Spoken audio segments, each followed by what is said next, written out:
Expedition leader Karthas felt a strange unease as his survey ship entered Earth's orbit. 30,000 years ago, his ancestors, the mighty Valkyrie Empire, had established a research outpost on this primitive world. They'd studied the simple bipedal apes that lived in caves and hunted with stone-tipped spears. Scanning for the installation now, his science officer reported. Coordinates locked on the original site in what was designated Zone 7 Alpha. Karthas nodded.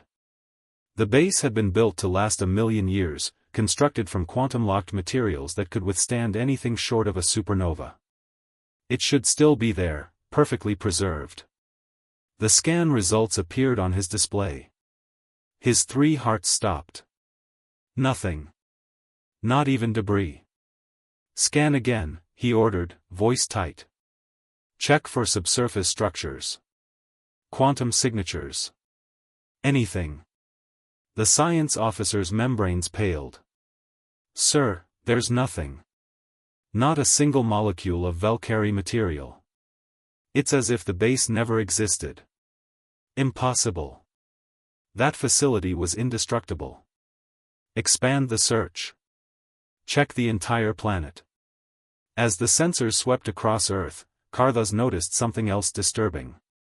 The planet had changed, dramatically. Massive cities sprawled across every continent.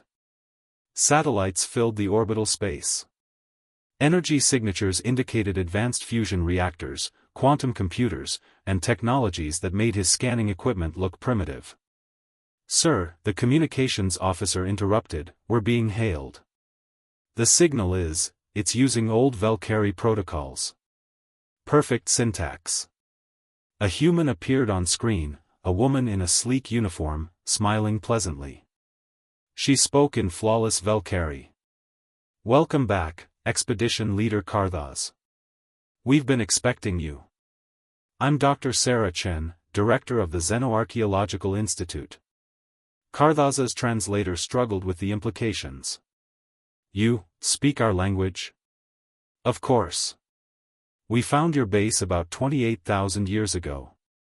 Took us a while to crack the quantum locks, but we're persistent.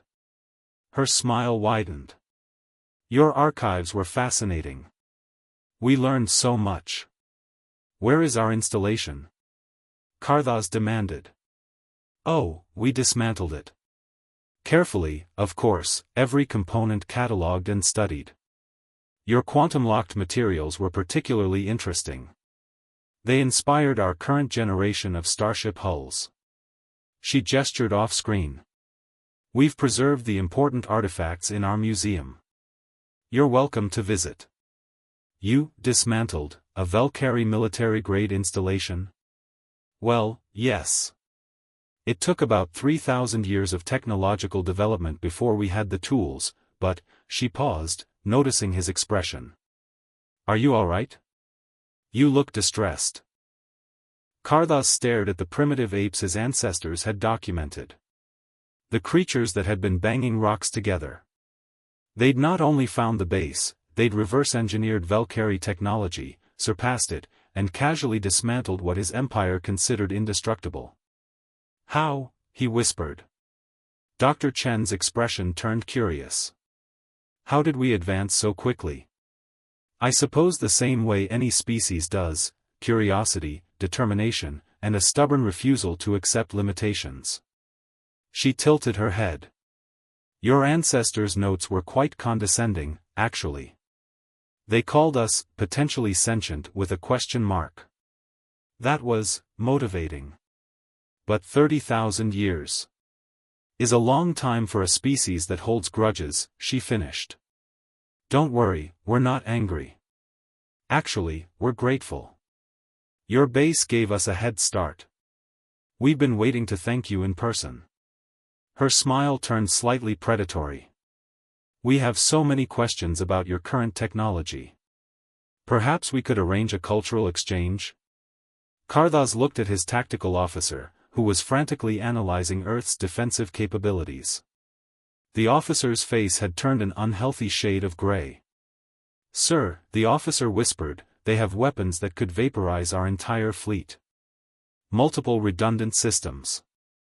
And those are just the ones they're not hiding.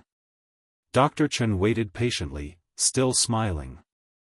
Karthos made a decision his ancestors would have mocked, but his ancestors had underestimated humanity once already. A cultural exchange would be acceptable, he said carefully. After all, 30,000 years ago, the apes had been harmless.